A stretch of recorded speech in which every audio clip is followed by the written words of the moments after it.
Assalamualaikum Bapak dan Ibu guru hebat. Perkenalkan saya Maisa Stefani. Saya calon guru penggerak angkatan 9 dari SMP Negeri 06 Lebong, Provinsi Bengkulu. Pada video ini, saya akan memaparkan demonstrasi kontekstual modul 1.1a.6 tentang filosofi pemikiran Ki Hajar Dewantara yang diimplementasikan di sekolah. Menurut Ki Hajar Dewantara, tujuan pendidikan adalah menuntun segala kodrat yang ada pada anak-anak agar mereka dapat mencapai keselamatan dan kebahagiaan yang setinggi-tingginya baik sebagai manusia maupun sebagai anggota masyarakat. Menurut Ki Hajar Dewantara dalam trilogi pendidikan ada 3, yaitu ing ngarso sung tulodo, yang artinya di depan memberi contoh. Jika kita implementasikan di pendidikan, maka pernyataan tersebut mengartikan bahwa kita seorang guru atau pendidik yang harus memberi teladan. Kita pantas digugu dan juga ditiru dalam perkataan maupun perbuatan. Jadi guru harus mampu menjadi contoh bagi siswanya baik dari segi sikap, tingkah laku maupun pola pikirnya. Ing Madya Mangun Karso, yang artinya di tengah memberi semangat. Jika kita implementasikan pada dunia pendidikan, maka diibaratkan seorang guru adalah orang yang selalu berada di tengah-tengah para muridnya dan terus-menerus membangun semangat dan juga ide-ide mereka untuk berkarya. Yang ketiga ada Wuri Handayani, yang artinya di belakang memberikan dorongan. Jika kita implementasikan pada dunia pendidikan, maka seorang guru itu harus terus-menerus menuntun, menompang dan menunjuk arah yang benar bagi hidup dan karya anak-anak didiknya. Peran kita sebagai pendidik yang pertama adalah menuntun anak untuk mencapai kodratnya. Dalam proses menuntun, menurut Ki Hajar Dewantara, anak diberi kebebasan namun pendidik sebagai pamong dalam memberi tuntunan dan arahan agar anak tidak kehilangan arah dan membahayakan dirinya. Dalam menuntut, kita harus mempertimbangkan kodrat alam dan juga kodrat zaman. Karena pada hakikatnya anak terlahir dengan membawa kodratnya masing-masing. Artinya anak-anak memiliki karakteristik tersendiri, sehingga sebagai pendidik tugas kita menuntun dan menggali bakat dan juga potensi agar dapat berkembang secara optimal selaras dengan budi pekerti yang luhur.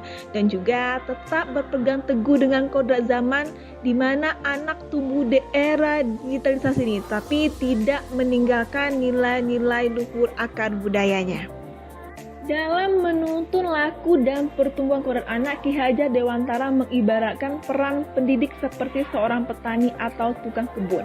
Anak-anak seperti biji tumbuhan yang disemai dan ditanam oleh Pak Tani atau tukang kebun di lahan yang telah disediakan. Anak-anak itu diibaratkan seperti bulir-bulir jagung yang ditanam. Bila biji jagung ditempatkan di tanah yang subur dengan mendapatkan sinar matahari dan pengairan yang baik, maka meskipun biji jagung adalah bibit yang kurang baik, maka dapat tumbuh dengan baik karena perhatian dan juga perawatan dari Pak Tani. Pendidikan berpihak pada anak. Proses pembelajaran harus berorientasi pada anak. Diartikan seorang pendidik harus melaksanakan pendidikan dan pengajaran yang sesuai dengan kebutuhan anak berdasarkan karakteristik dan potensi mereka. Seorang pendidik bisa melayani berbagai bentuk kebutuhan anak yang terkait dengan mengembangkan potensi yang ada pada anak. Dalam pendidikan yang pada anak, kita harus membangun chemistry agar terciptanya rasa nyaman, aman, dan penuh dengan ketulusan. Adapun implementasi filosofi pendidikan Ki Hajar Dewantara di sekolah. Yang pertama, kegiatan ekstrakurikuler. Di sekolah kami Bapak Ibu itu banyak sekali ekstrakurikuler yang bisa mengembangkan minat dan bakat siswa. Ada yang di bidang olahraga, ada di bidang kesenian, dan juga ada di bidang pramuka. Berikutnya adalah kegiatan keagamaan. Di sini kami memiliki jadwal di setiap minggunya ada kegiatan keagamaan yang dilaksanakan pada hari Jumat. Sesuai jadwalnya ada kegiatan sholat duha bersama, membaca Yasin, membaca juz 30, dan juga kegiatan MTQ. Adapun tujuan dari kegiatan keagamaan adalah membangun nilai-nilai agama, nilai-nilai religius yang ada di siswa. Kenapa? Karena nilai-nilai agama adalah fondasi yang kuat bagi siswa.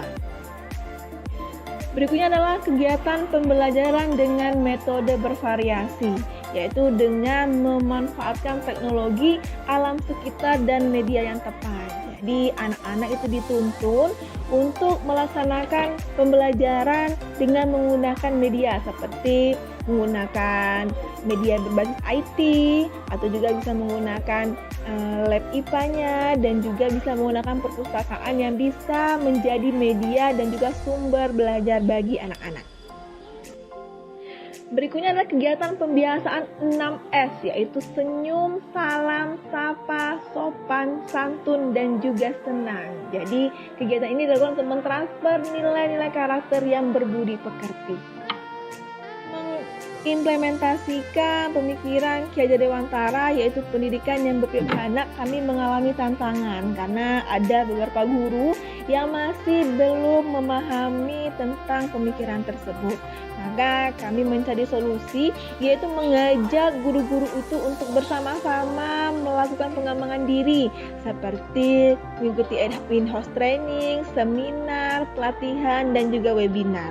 Karena pada dasarnya kita seorang guru itu harus mampu belajar dan mengembangkan diri kita di tengah perkembangan zaman dan teknologi seperti ini. Karena hakikatnya guru harus belajar sepanjang hayat. Ya, itu tadi pemaparan saya tentang filosofi pemikiran Ki Hajar Dewantara yang diimplementasikan di sekolah saya. Semoga bermanfaat bagi kita semua. Wassalamualaikum warahmatullahi wabarakatuh.